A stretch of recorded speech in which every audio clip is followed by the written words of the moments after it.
you are looking to learn more about IT or study for one of the many certifications, sign up for a free trial of Pluralsight. Their vast library offers many courses ranging from software development, IT operations, and cybersecurity. Please check the link in the description for more information. If you are looking... Yo, what's going on YouTube? Zach with IT Career Questions. Really excited tonight because I have a special guest that is joining us, and his name is Ron Koffel. He is a security analyst, and he's going to tell us a little bit about himself, and he's going to answer some questions that you guys might have. And I'm going to open it up to him here so that he can just start off and get this party started, because, again, I'm really excited about this. So welcome aboard, Ron. So tell us a little bit about yourself and, your journey to get to where you are today, right now.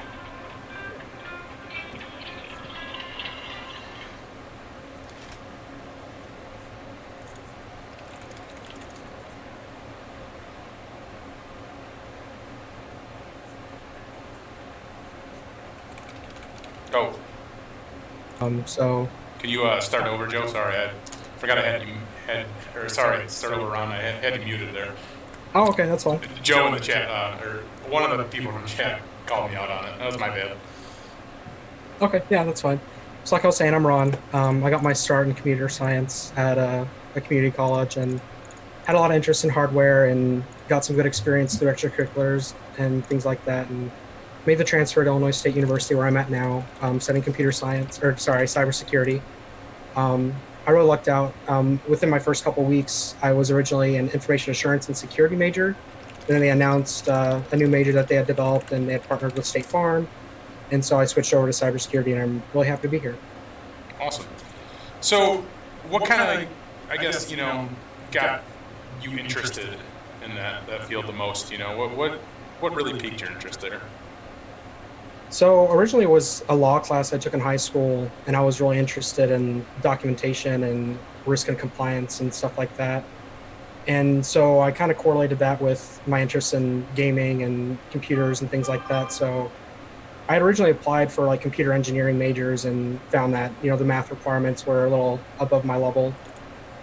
So I switched to computer science and, found some success there and, found my passion and, moved on over to security. And so since then I've been slowly but surely building a career in security. Awesome. So how did you get your start in security then? So I had a couple internships with the company I still work for now. Originally I came in an innovation engineer role due to my interest in IoT, microcontrollers, and, innovation in general. So I did a 3-month internship with them in an innovation role. And one of the things I focused on was networking, because I knew that innovation, at least at the company I was at and still at, it wasn't something that they hired people onto very often. They had a very small team that hadn't changed in like 5 or so years. And my major was security, and that was where my interest lies. So I made sure to get over down to the security operations center and do some good networking and do some shadowing and slowly build a name for myself. Personal branding was something that they kind of preached at us a lot, and I took it to heart and made sure to get my name out there a bit. And then when the next internship time rolled around, they let me know that they weren't doing cybersecurity interns again. And then thankfully a couple months later, someone had asked about me in particular, and they extended another offer. And so I've been working as a security analyst ever since then. Next Monday, actually, I'll start full-time officially. So I'm really excited about that. That's awesome. Congratulations. That's awesome. Yeah, thank you. I appreciate it. So can you give us a rundown on some different things that you do throughout the day, and sparingly, tell us maybe what you can share on things that you do? Yeah, so I work on a monitoring team. So we're kind of the ones who see the fire in the forest and try to put it out. So a lot of what I'll do is, I get alerts and I review them, and I make the decision whether it's something that's benign, whether it's, false positive or some kind of testing or something that's already been documented that I can confirm is internal and isn't bad. Or if it is something bad, I either deal with it by some means, or if it's something that I can't personally take care of, or that isn't in our team's repertoire, I'll escalate it to, incident response or something like that, and it'll kind of go through the ranks there. What are some of the stuff that you take care of, if you can answer that? Maybe like one or So, two things that you could take care of that comes through. um, phishing right now is really big. So thankfully, a lot of that turns out to be just social engineering. Hmm. Maybe someone spends a little bit of money on the dark web to get a big list of emails and passwords, and so they'll start hitting those people up and claiming that, hey, I have your password, send us Bitcoin. And I think 2018 was the biggest year for that. They, were able to rake in a lot of money through people being unaware of this issue. I love social engineering. That's like one of my biggest interests in the security area. It's so interesting to me how all that works. It's Yeah, crazy. It's it's crazy something that it that's really happens. easy for people to pick up on since it doesn't take a lot of technical knowledge to try to convince someone. Right, right. And the last place that I worked, we used No before. Are you familiar with them? That product, No, I No haven't before. heard them. So that they do like simulated phishing campaigns. Okay, cool. So you could simulate a campaign, send it out to your end users, and kind of monitor if they are clicking, if they're opening, and things like that. And then Yeah. they offer like training and stuff like that too. That was a lot of fun. Like I really enjoyed that, Mm. especially like knowing like, and it's a pretty small location, so you know everybody. So when somebody clicks on something, you're able to call them out, like, hey, well, why are you clicking on this? Yeah. So that was always fun. But I love the training aspect of that. Have you been involved in any type of training yet, where maybe you're on the other side of the fence with training users or anything like that? Yeah. So definitely, whenever, say, if we do an internal phishing campaign like you just described, if someone were to click on something, we're definitely trying to use it as a training moment and not a moment to scold someone. Right. We don't want to punish people. We want to keep them informed and keep everything secure. One of the interesting teams that I had a chance to work on for a couple weeks was our red team, also known as penetration testing. And so that was really interesting to be on the other side of the fence, trying to attack some of the applications that we were managing and things like that. And so something that I've mentioned before is that purple teaming is becoming really big, and these two teams collaborating and one team trying to hack the other to help us develop, you know, better alerts for, different logs and attacks. Awesome. Yeah. Sorry, I'm just checking in the chat here. So yeah. So if I call people out on social engineering, it's because I end up training them. So Mhm. and I'm friends with them. So I just Yeah. want to be clear on that. I'm not calling them out because I'm trying to be malicious in any way. Yeah. All right. Cool. So we talked before we started this live stream, and you brought up the help desk, and can you can you kind of talk about how that started, how that conversation started? Yeah. So one of the things that we see in cyber right now is there's a great surplus of, jobs on the market. A lot of directors are, saying, we need analysts, we need engineers. They call cybersecurity, the issue that never ends. There's always going to be people trying to do malicious things. But we also see a lot of people who work in industries that come in contact with security who really want to make the transition. So one of the things I had mentioned was help desk is a great way to transition into security because you get familiar with working tickets, solving problems in unique ways if you have to. You definitely develop those soft skills like talking to your coworkers and figuring out what they're working on and making sure that everything that they're doing is up to security and everything like that. Yeah, I couldn't agree with you more on that. Um, and I just kind of want to hit back on something here with you because your path is actually kind of interesting to me because I mean I think everybody's path into um, IT or into cybersecurity, everybody has a very interesting path. I feel like, um, but you graduated from college, right? You got an internship, and now you got a full time position, right? Well, I'm actually still enrolled in college. Still I'm enrolled in wrapping up college. now. Yeah, Okay, so but you will be graduating. So, yeah. but It so is. and that's an even more interesting story. The fact that you haven't even finished college yet was so that's even more cool. Um, but you're going through that process, and now Mhm. you're working.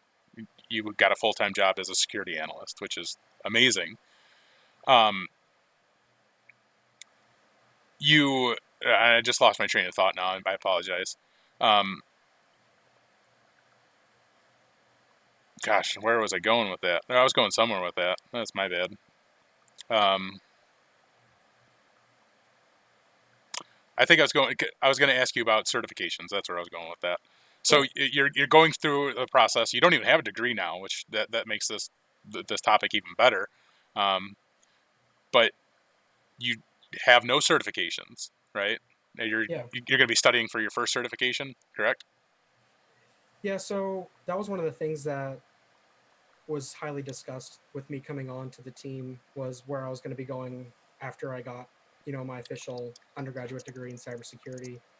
I mean, kind of given our coursework and what we study, there are a few certifications I might overgo and start elsewhere. So I think I want to start with a Splunk certification. I think it's SEC 501, and kind of start there after I graduate fully and things like that. Cool. Anything else down the line that you feel like you might want to hit? So what I've heard a lot with certifications is, people have this mindset of it's valuable to the vendors and managers. So the people who are selling the certification definitely want to like view that it has a lot of value, and management, will view it as having high value. So for me, it's something that I'm going to let proceed that way and not make any personal decisions on, Hmm. because certifications can be very expensive. And so I just want to slowly progress as need be, I guess. Yep. Sure. I understand that. Yeah. A lot of organizations will pay for your certifications too. Yeah. Just for anybody out there, just so you know, a lot of businesses will pay your way, basically. A lot of businesses will pay your way, like pay part of your tuitions and things like that also. So just so people are aware. So I mean, do you have so far since I mean you've kind of been really working in the field for the last year or so, right? Yeah. What type of advice would you have for people who are considering cybersecurity as a career choice for them? If you're someone who's going into university and you're curious about it, I would suggest taking a couple of computer science courses. You don't have to full on change your major if you're unsure. For people who are outside of that level of academia, there's a lot of different programs for training yourself online, or if you're in a big city, there's programs like Launch Code is one where you can get free training, and some of those even will help you out with an apprenticeship or internship at the end of the program. So just kind of try to like your channel is a good place to look and get a good feel for the different levels of technology in the industry and kind of find out where your interests lie, and then just kind of pursue that would be my first bit of advice. Is there any specific like skills that maybe caught you by surprise that you wish you would have known more about, or you're wanting to know more about, or people should know more about based on what you've seen so far? Linux, definitely. Linux is the Linux. first thing that comes to mind. I worked as a teaching assistant for our penetration course here at ISU this last semester, and it was something that our professor had to address, where we pushed back one of the first labs so that we could kind of create a Linux cheat sheet for people to work through the different bash commands and things like that. It's something you really don't think about. Operating systems like Windows and you know whatever Macintosh is on nowadays, Yeah. they're really user OS friendly. X, whatever. Yeah, they're very user friendly, and you don't really think about a lot of what goes on in the background, and Linux kind of forces that at you. And so, like, a lot of people will not know how to save files and things like that, and so you're gonna have to work through those commands and things like that. But it becomes very prominent in security because you work a lot with terminals and things like that. Yep. Awesome. That's one thing that I hear all the time. So, like, one of my big initiatives in the last year was to learn Linux, and I started with a LPI Linux Essentials course, Okay, great. Yeah. and I rocked that out, which I was really proud of. I was really happy. I'm hoping to do a few more, like different courses and things like that, just to get a feel for it. But I've worked in IT for like the last 16 years or so, and I've never ran into a case where I've had to use Linux. Yeah. So as I have been, researching like the different areas that I kind of want to evolve to, With security, it was like, okay, Linux, Linux, Linux. And then as, the cloud has been just evolving to what it has become today, all you kind of hear about is how like Linux dominates the cloud. And then you hear about IoT devices, and every IoT device is running Linux. So Linux is everywhere. And, not many people realize that. But as you're looking at IT as a career, just IT in general, having some type of understanding of Linux is going to be, I think, very essential to your learning path, to your career path even, because I feel like going forward, starting now, you're going to run into Linux. Yeah. And people take that to various degrees. When I was in computer science and taking Java coursework and Python coursework, there were people who were so adamant about being adept at Linux that everything that they did was in the bash command line and they never left the terminal. Right. And so that was something that really struck me as very interesting. And that's what piqued my interest originally. And then come to find out it's kind of paramount for penetration testing and things like that. Right. Yeah, you see that kind of often, that whole thing. So what do you think of Python? Do you Very utilize that?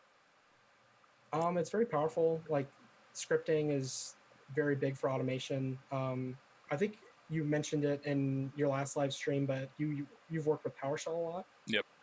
Yeah, so that's really big in security right now as well. You also mentioned how automation might be taking jobs away, and that was kind of a topic of discussion. Mm-hmm. And that's something that I recommend to people who are trying to progress, whether out of a help desk role or into further security role, is try to automate your own work and show that that's something that you're willing and able to do, and that's something that really stands out. Sorry, reading in the chat here. Somebody asked a question here. I was reading. Free class for the Security Plus. Don't have the A Plus or the Network Plus, but you do have intermediate knowledge of the A Plus. Should you go continue for the Security Plus class? Yeah, I would continue for the Security Plus class. Yeah, I If would you have also recommend that. if you have intermediate knowledge, for sure, for sure. So right now I'm studying for the Security Plus. That's one of the certifications that I'm going after. Yeah. Something that I'd like to achieve. And also the CCNA, two certifications that I really, because I don't have a degree. My whole career has been based off of experience.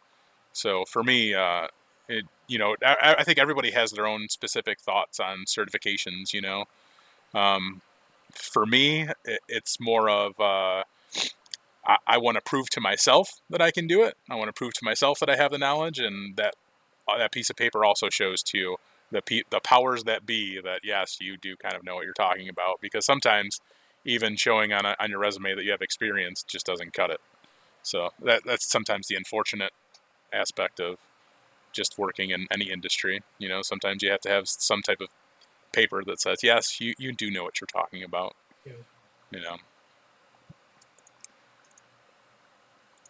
Somebody's asking you a question about what application you use for automated vulnerability scans. I don't know how much you can really share about what you do, so whatever you want to answer is fine. Whatever you don't want to answer is completely fine too. So I don't think I can specifically name drop any vendors or anything it's fine. like that, but one of the good things about security right now is it's blowing up, and there's so many different tools out there, and so many of them are competing with each other that it's really valuable right now Yeah, to be shopping around and seeing what different providers have to offer. right. Cool. So, is there anything else that you want to add to, you know, your experiences or advice that you want to give to people out there who are looking at IT or security as an option for them? Just whenever you apply, be sure to apply like you would apply gauze to a wound with pressure. So really get at it, connect with people who are in recruiting for that company on LinkedIn. Um, show your best stuff, have all your best projects, on your resume or portfolio. Um, Try to avoid the things that everyone else will do. A lot of people list their coursework. Recruiters are going to look at your major and look that up anyway, so you don't want to list things that are redundant. Like, don't you usually don't want to put Microsoft Word on like skills or anything like that because it's kind of a given nowadays. So just, really try to think about what the recruiter wants to see and, be that and bring everything that you can to interviews and things like that. One of the big things that set myself apart was a system diagram that I brought to our first interview. And apparently that's something that no one else had done. People would talk about coursework and things like that, but bringing something to show and explain and, expand on is really important. Can you expand on that? I know. Well, I was doing some consultation for a startup company, and I basically designed a visual representation of how their service and systems had worked. And so it was something that I went through with them. And that was originally whenever they said like, oh, you'd be great in an innovation role.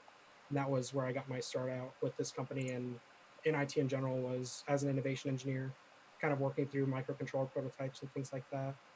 And so from there, I networked very hard into security and managed my way over here. Awesome. Cool. Yeah. So where do you see yourself in the next 3 to 5? IoT, big time. Yep.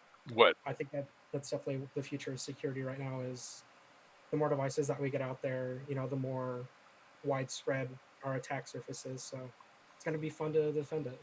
Yeah, sure. Awesome. Cool. Well, I appreciate you coming on and talking to us and sharing your advice and your experience, your story. It's been awesome, man. Thank you very much. Happy to do it. Thanks for having me on. Yeah, for sure. And you have a great night, and everybody else, you guys have a great night as well. Take it easy.